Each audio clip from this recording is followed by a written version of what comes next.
द्वापर युग में गोप के घर विंध्यवासिनी के अवतार की कथा।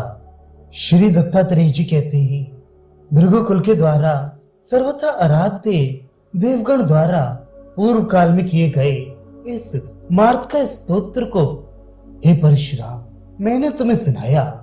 अब फिर जैसे वे भगवती त्रिपुरा गोप कुल में उत्पन्न हुई उस वृतांत को मैं तुझे बताता हूँ। 28वें मनवंतर काल में मानव देह धारण किए हुए दैत्य लोग वैदिक आचार को लुप्त कर भ्रष्ट आचरणशील हो भूलोक का उत्पीड़न करेंगे। कालिंदी नदी के तट पर स्थित मथुरा नाम की जो नगरी है, अभी जहां लवण नामक दैत्य निवास करता है, उसमें चंद्रवंशी नृपश्रेष्ठ उग्रसेन भोजवंश की वृद्धि करने वाला होगा। उसका पुत्र सबसे प्रबल पराक्रम संपन्न कालनेमी अर्थात काल पर अधिकार रखने वाला पूर्व समय में जो कालनेमी महासुर था, वही अत्यंत निर्दयी कंस नाम से विख्यात संपूर्ण प्रजा पर अत्याचार करने वाला उत्पन्न होगा। स्वयं हिरण्यकशिपु का रूप चेदिवंश वालों में शिशुपाल होगा। हिरण्याक्ष दंतवक्त के रूप में एवं सौभ देश का स्वामी शाल्व, प्राग ज्योतिष जनपद का राजा नरकासुर तथा मागध देश का जरासंध, ऐसे अन्य सभी मनुष्य देह रूप में धर्म की विशेष हानि करने वाले दैत्य स्वभाव के पुरुष होंगे।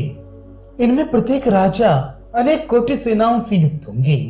वे किसी से भी युद्ध में पराजय स्वीकार न करने वाले होंगे।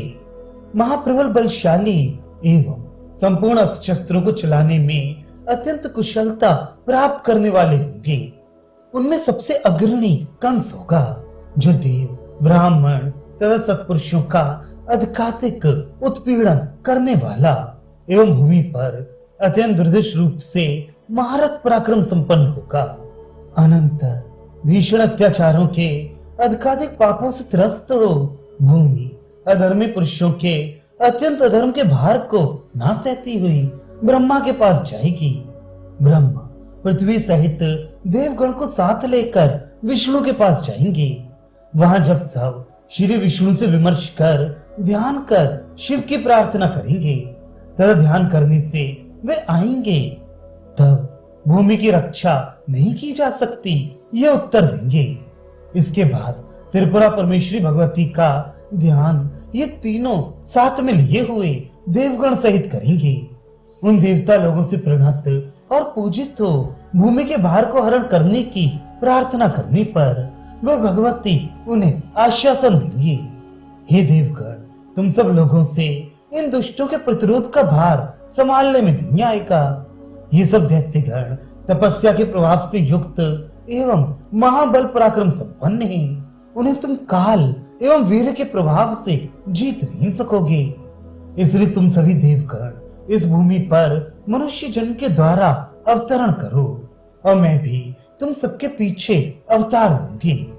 सबसे प्रथम मैं उस कंस को श्राप दूंगी, फिर मेरे से अनुभावित हो ये विष्णु संपूर्ण असुरों को मार डालेगा।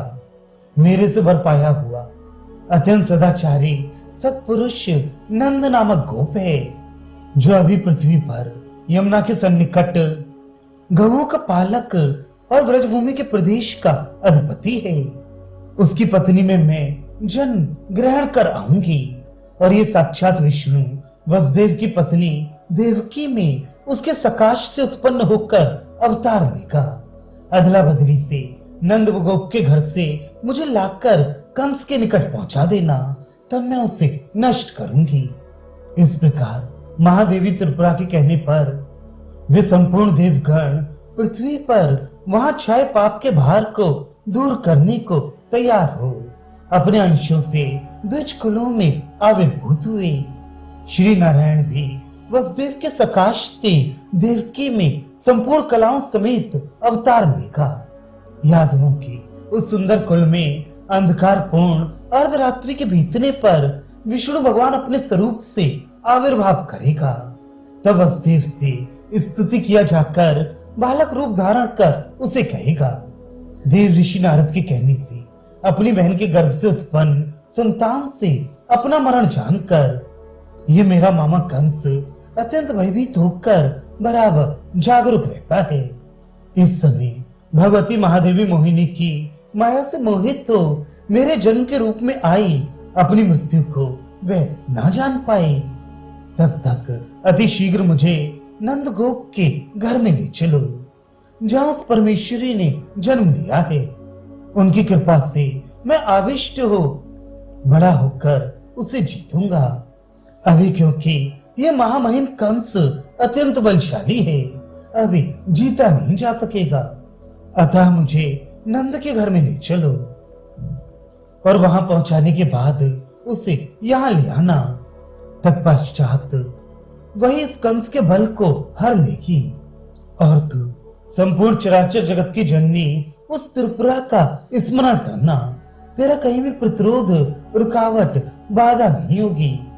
विष्णु की कहने से परमा शक्ति को जानकर उसके स्मरण मात्र से ही अत्यंत दुस्तर कार्य में भी सब प्रकार से गति कर देगी।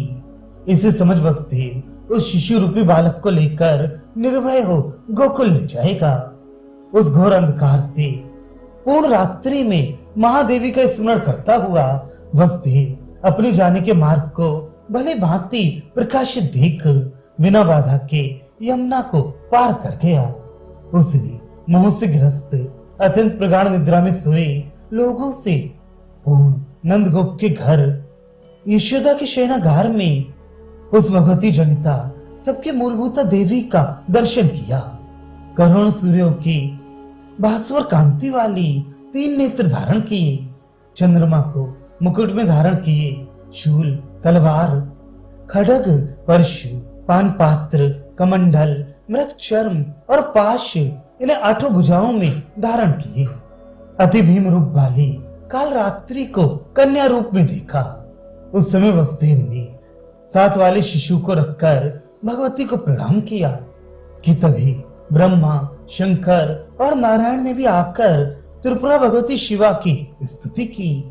प्रसन्न हो उन देवगण की मन की शंका का समाधान कर ईश्वरी भगवती वसुदेव से कहने लगी, तुम मुझे अपने घर ले चलो।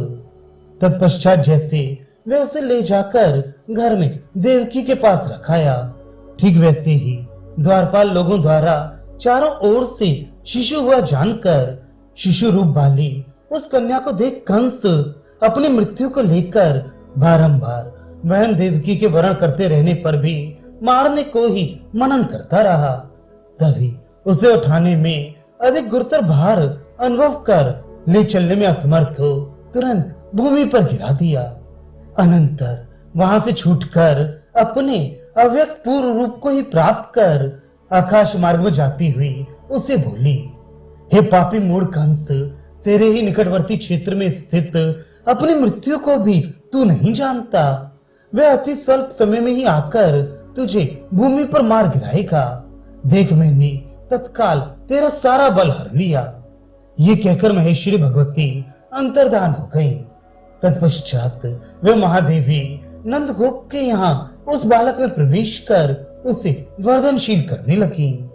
अनंतर उस देवी द्वारा वर्धित हो उस बालक ने अत्यंत दुरादर्श बलवान राक्षसों को मारकर खेली खेल में कंस को रंगभूमि में मार गिराया। गोपाधिपति नंद भी उस महामहिम शालिनी त्रिपुरा की कृपा से जगत रूप विष्णु को पुत्र रूप में प्राप्त कर संपूर्ण लोगों द्वारा वंदित तीनों लोकों में प्रसार की गई अतुल कीर्ति को प्राप्त किया। रूप और लावण्य से युक्त गोप बालिकाएं कृष्ण को साक्षात नारायण जानकर उसमें ही मन एवं प्राण लगाकर उसके साथ समागम हो, इसके लिए नदी के निकटवर्ती तट पर तपस्या करते हुए कात्यायन मुनि की सेवा द्वारा उसे संतुष्ट कर लेंगी। अनंतर प्रसन्न हो वे ऋषि श्रेष्ठ विचार कर उन कुमारियों से कहने लगे, हे गोप कन्याओं, जो तुम नारायण से मिलना चाहती हो वे तुम्हारा अभिष्ट कार्य अत्यंत असाध्य है। उसे मैं प्रसन्न हुआ सब प्रकार से साथ दूंगा, इसमें कोई संदेह मत समझो। वे कात्यायन इस नंद के भवन में आविर्भूत कृष्ण की आश्रय को जानकर अपने इष्ट देवता त्रिपुरामयी भगवती की शुद्ध भक्ति से आराधना करेगा। अब वह काल रात्रि उस मुनि से भली भांति आराधित प्रसन्न शिवा भक्तों के मनोरथों को पूर्ण करने वाली आविर्भूत होंगी। वह प्रसन्न हो उस विप्रश्रेष्ठ की अभिष्ट कामना को पूर्ण कर कहेंगी, हे भक्त भर, तेरा क्या अभीष्ट है वह मुझे बता, मैं अति शीघ्र तेरा काम पूर्ण करूंगी। वह भक्ति श्रद्धा सहित प्रणाम कर भगवती से अनुरोध करेगा, हे भगवती, ये गोप कन्याएं विष्णु भगवान जो कृष्ण के रूप में अवतार लेकर आया है उससे शीघ्र ही मिलन करें। उसे हे देवगण की स्वामिनी आप पूरा करें, यही मेरी अभिलाषित कामना है। इन सब ने सर्व समर्पण बुद्धि से मेरी पूर्ण रूप से सेवा की है। मैंने प्रसन्न होकर इन्हें कहा कि मैं तुम्हारी सब कामना पूरी कर दूंगा। हे शंकर पत्नी, कल्याण में आपकी कृपा से मेरा कथन मिथ्या ना हो, ऐसा उपाय कीजिए।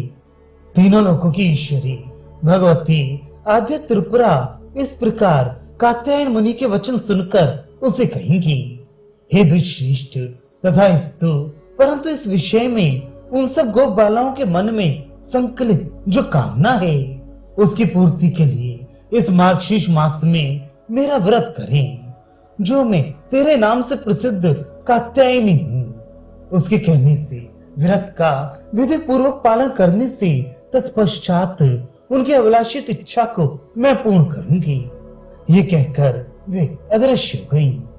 तदनंतर वे गोपाल बालिकाएं उस मुनि के कहने से उस व्रत को विधि समेत संपन्न कर अपने मन से भरे गए प्रिय पति पुरुषोत्तम कृष्ण को प्राप्त करेंगी।